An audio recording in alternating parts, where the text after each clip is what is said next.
26 फरवरी 2021 शुक्रवार को Jamshedpur blood bank में ब्लड की जरूरत को देखते हुए कोरोना वायरस जैसे महामारी के बीच सोशल डिस्टेंसिंग, मास्क पहनकर एवं सैनिटाइजर का उपयोग करते हुए प्रत्येक महीने की तरह इस महीने भी मासिक रक्तदान शिविर जमशेदपुर ब्लड बैंक में आनंद मार्ग यूनिवर्सल रिलीफ टीम ग्लोबल एवं जमशेदपुर ब्लड बैंक के सहयोग से सुबह 9 बजे से शाम 4 बजे तक आयोजित किया गया है। लगभग 70 यूनिट रक्तदान हुए हैं। टाटा वार्कर यूनियन के नवनिर्वाचित अध्यक्ष तुनु चौधरी, ब्लड बैंक में जिन लोगों ने भी किसी भी अन्य संस्था से रक्तदान किया उन लोगों के बीच भी आनंद मार्ग द्वारा पौधे वितरित किया गया। हाँ, ये प्रतिवर्ष हम लोग थोड़े से छोटे से सहयोग करते हैं आनंद मार्ग यूनिवर्सल रिलीफ टीम के साथ। थोड़ा हमारा श्री राम स्वीट्स के तरफ से योगदान रहता है, बहुत निमित्त मात्र योगदान है ये, लेकिन इनका कार्य बहुत अच्छा रहता है। ये कोरोना पीरियड में भी बहुत अच्छे काम किए हैं, जो हम लोग सोचते हैं कि थोड़ा हम लोग सहयोग करने से अच्छा लगता है हम लोग को भी। और रक्तदान के बाद हम लोग निःशुल्क पौधा भी देते हैं ताकि हमारा नेचर को अच्छा रहे। यही हमारा लक्ष्य है कि 100 यूनिट ब्लड कम से कम कलेक्ट हो जाए यहाँ। 300 से भी ज्यादा लोगों के बीच ब्लड बैंक में पौधे वितरित किए गए। जो भी इस रक्तदान शिविर में रक्तदान किए उन रक्तदाताओं को पौधे देकर सम्मानित किया गया। इस कार्यक्रम को सफल बनाने में देवव्रत, समीर सरकार, सुनील आनंद, सुधीर सिंह, ज्ञान प्रसाद, राकेश कुमार तथा अन्य लोगों का भी सहायक रहा। जमशेदपुर से हमारे संवाददाता रघुवंश मानी सिंह का रिपोर्ट, CFI समाचार।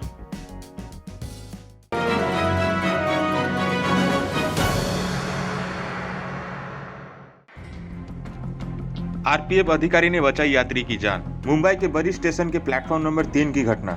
लोकल ट्रेन के सामने आकर आत्महत्या करने की कोशिश कर रहा था ये यात्री। आत्महत्या की कोशिश करने वाला शख्स उड़ीसा का रहने वाला है और उसका नाम किशोर कुमार है।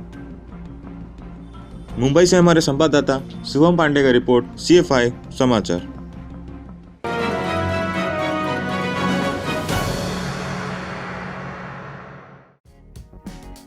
GST मामले को लेकर व्यापारियों ने भारत बंद बुलाया।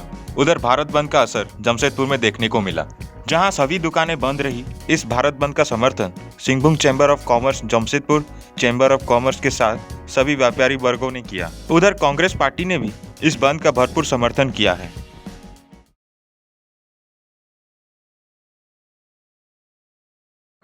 कंप्यूटर में और ये काम बहुत सरलता से हो जाएगा। बात भी सही है, इतना ही है GST।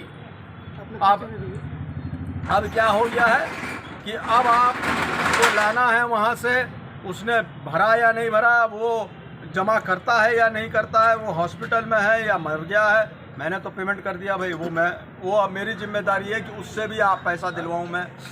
जो 2017 में आया था उस टाइम ये हम लोग को लगा था कि जैसे जितना पहले बहुत सारे टैक्स है, वैट था, सेंट्रल एक्साइज था और ये मनोरंजन कर था, तो सबको लगा कि सबको मिला के इन्होंने एक टैक्स लेके आएंगे जिससे हम लोगों को आराम होगा। तो उसमें ये भी बोला गया था कि आपको कंसल्टेंट के पास में जाने का जरूरत नहीं है, आपका घर बैठे ही आपका रिटर्न फाइल हो जाएगा। लेकिन वैसा हुआ नहीं। जैसा पहले का स्कीम था उसके हिसाब से सरल था, लेकिन उसके बाद जो 937 सर्कुलर आए, तो सर्कुलर का मतलब 937 आने का ये मतलब है 4 साल में कि अब सरकार भी इस जटिलता में फंस गई।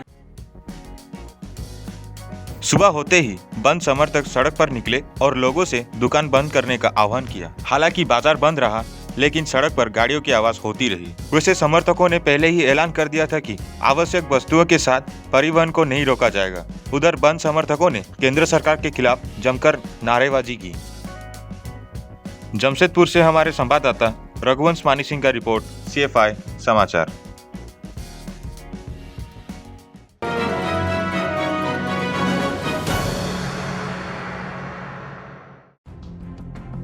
पैसों को लेकर रिक्शा चालक का अपहरण और पिटाई की गई है।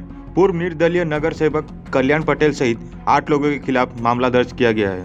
लेकिन घटना के दिन कल्याण पाटिल दिल्ली में थे, तो डोंबिवली में कल्याण पाटिल कैसे अपहरण करेंगे, ऐसा सवाल खड़ा होता है। फिलहाल पुलिस मामले की जांच कर रही है। शिकायत के अनुसार उसने राजन दुबे से 30,000 रुपए उधार लिए थे। ज्यादातर रकम वापस कर दी है, लेकिन कुछ पैसे वापस बाकी करने थे। समय पर भुगतान करने में विफल रहने के कारण सुमित को राजव दुबे सहित उसके साथियों ने पिटाई कर दी। पिटाई का एक वीडियो भी वायरल हुआ है। मैंने ब्याज पे पैसा लिया था राजन दुबे से, और 30,000 लिया था। उसको 600 रुपये पर डे देता था, मैं डेली भरता था, डेली कलेक्शन पे। भरने के बाद भी पूरा पैसा भरा मैंने, और फिर उसके जो काउंटर पे जो पैसा लेते भरते उन लोग लिखा पड़ेगा, उन लोग ने खा गए मेरा ब्याज का पैसा। तो मैंने भरने के बाद उनको बोला भी कि हाँ मैं आपको देता हूँ पैसा, मतलब 37,000 भरा था और 6,000 उन लोग मांग रहे थे। तो उन लोग बोलते कि देने दो, तेरे को मारूंगा। तो एक दिन मैं जा रहा था, घर पे जा रहा था रिक्शे से, तो उन लोग शिवसेनेरी ऑफिस है वहाँ पे उन लोग मेरे को चारों तरफ से घेर लिए, उसके बॉडीगार्ड राजेंद्र दुबे के, और उन लोग ने मेरे को मारना चालू किए। पकड़ बोलते क्या अरे माधव चोर पैसा क्यों नहीं देगा, मारना चालू किया उन लोग। बाद में फिर उसके वो हंसते के बाद दो दिन बाद उन लोग ने मेरे को किडनैप किया। पांडे सचिन माने करके और पांडे करके एक है, उनके साथ में 5-6 जन उन लोग आए थे, लेके गए। बाद में मुझे मारे, फिर उधर मुंह पे नकाब लगाए, नकाब लगाने के बाद लेके गए। सामने बैठे थे कुणाल पाटिल बोलते कि कह रहे माधव चुत तेरे को बुलाया तो आया क्यों नहीं। मैं बोला दादा ऐसा हुआ था, लगा मेरे को। तो बोलते कि तो आया क्यों नहीं, राजेंद्र दुबे का केस रिटर्न लेने तो तेरे को ठोक दूंगा। इस संबंध में डोंबिवली में मानपड़ा पुलिस स्टेशन में मामला दर्ज किया गया है। कल्याण के डीसीपी विवेक पानसारे ने कहा है कि मामला की जांच की जा रही है। घटना की तारीख सुमित ने 19 फरवरी बताया है, लेकिन कल्याण पाटिल 19 फरवरी को अदालत कार्रवाई के लिए दिल्ली गए थे। आप सभी को तो पता ही है, लास्ट टाइम भी ऐसे मेरे ऊपर आरोप किए गए थे, मगर पुलिस आज की सज्जन पुलिस है, मुझे पूरा उनके ऊपर विश्वास है। ताकि कुछ दिनों पहले ऐसे आरोप मेरे ऊपर किए गए थे, पुलिस ने अच्छी तरीके से उनकी चौकसी की, उनके माध्यम से वो आरोप भी जो थे वो झूठे थे। ये आरोप भी मेरे ऊपर किया गया है, ये भी झूठा आरोप है। मैं उस समय दिल्ली में था, मेरे पास जो भी कुछ पुरावे वो मैं पुलिस प्रशासन को जिस दिन चाहिए उस दिन दे सकता हूँ। और कई पुलिस लोगों को, मैंने पत्रकार लोगों को वो पुरावे व्हाट्सएप के द्वारा पहुँचाए हुए। कल्याण पाटिल ने कहा, मुझे बिना कारण परेशान किया जा रहा है। जो आरोप किए गए हैं इसमें कोई तत्व नहीं है। मैं घटने के दिन दिल्ली में था। पुलिस पूरी जांच के बाद मुझे न्याय दिलाएगी। मुझ पर पहले भी इस तरह के झूठे आरोप लगाए जा चुके हैं, मैं उसमें भी निर्दोष छूटा हूँ। इतना ही नहीं, जब उन्हें पता चला कि मैं दिल्ली में हूँ तो उन्होंने तारीख बदल दी। जांच से सच्चाई का खुलासा होगा। मुंबई से हमारे संवाददाता सुनील शर्मा का रिपोर्ट, CFI समाचार।